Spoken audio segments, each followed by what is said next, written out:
নমস্কার বন্ধুরা, আপনারা দেখছেন আপনাদের প্রিয় চ্যানেল ডাব্লিউপি ইজ মাই গোল। আজ আমরা এই ভিডিওর মাধ্যমে জেনে নেব ওয়েস্ট বেঙ্গল পুলিশ 2024 রিক্রুটমেন্টের কবে ফাইনাল মেরিট লিস্ট প্রকাশিত হতে চলেছে এবং তার সাথে কত কাট অফ মার্কস দিতে চলেছে। যদি বন্ধুরা আপনাদের এই ভিডিওটা ভালো লেগে থাকে তাহলে অবশ্যই আপনারা লাইক, কমেন্ট এবং সাবস্ক্রাইব করবেন, যাতে আমি আরও উৎসাহিত হয়ে অন্য ভিডিও বানাতে পারি। দেখে নেওয়া যাক আগামীকাল অর্থাৎ 18/2/2026 মধ্যে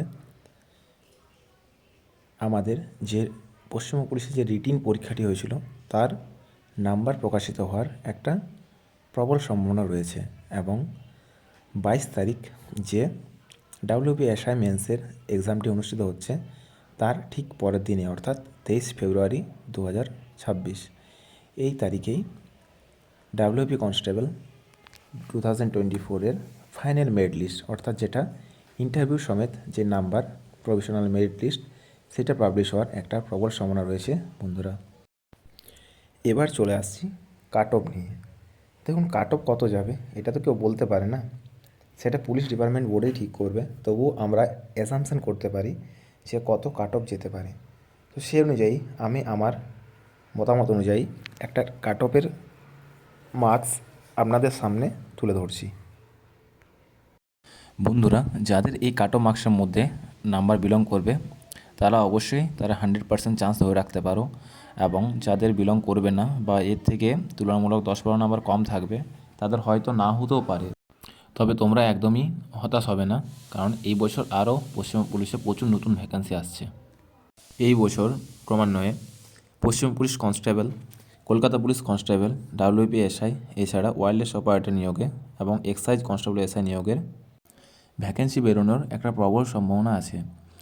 তাই সুতরাং তোমরা যাদের মাঠ পাস হয়নি বা এক্সাম পাস হয়নি তারা মন খারাপ না করে আবার লেগে পড়ো, অবশ্যই তোমরা তোমাদের পরিশ্রমের ফল পাবে। চলুন এবার কাট অফ সম্বন্ধে দেখে নেওয়া যাক। যারা ইউআর ক্যান্ডিডেট আছো তাদের ক্ষেত্রে কাট অফ মার্কস যেতে পারে 60 ±2। যারা SC ক্যান্ডিডেট আছো তাদের ক্ষেত্রে কাট অফ যেতে পারে 55 ±2। যারা ST ক্যান্ডিডেট আছো তাদের ক্ষেত্রে কাট অফ যেতে পারে 47 ±2। যারা OBC A আছো তাদের ক্ষেত্রে কাট অফ যেতে পারে 55 ±2। যারা OBC B আছো তাদের ক্ষেত্রে কাট অফ যেতে পারে 56 ±2। এবং যারা EWS ক্যান্ডিডেট আছো বন্ধুরা তাদের ক্ষেত্রে ধরে রাখো ওই মোটামুটি 46 ±2। মোট কথা EWS ক্যান্ডিডেটদের কাট অফ অবশ্যই 50 নম্বরের নিচে থাকবে, এটাই আশা করা যাচ্ছে। কোনো কিছু জানার থাকলে বন্ধুরা অবশ্যই কমেন্ট সেকশনে কমেন্ট করে জানাবেন, এবং ভিডিওটি ভালো লেগে থাকলে অবশ্যই লাইক এবং সাবস্ক্রাইব করবেন। ধন্যবাদ।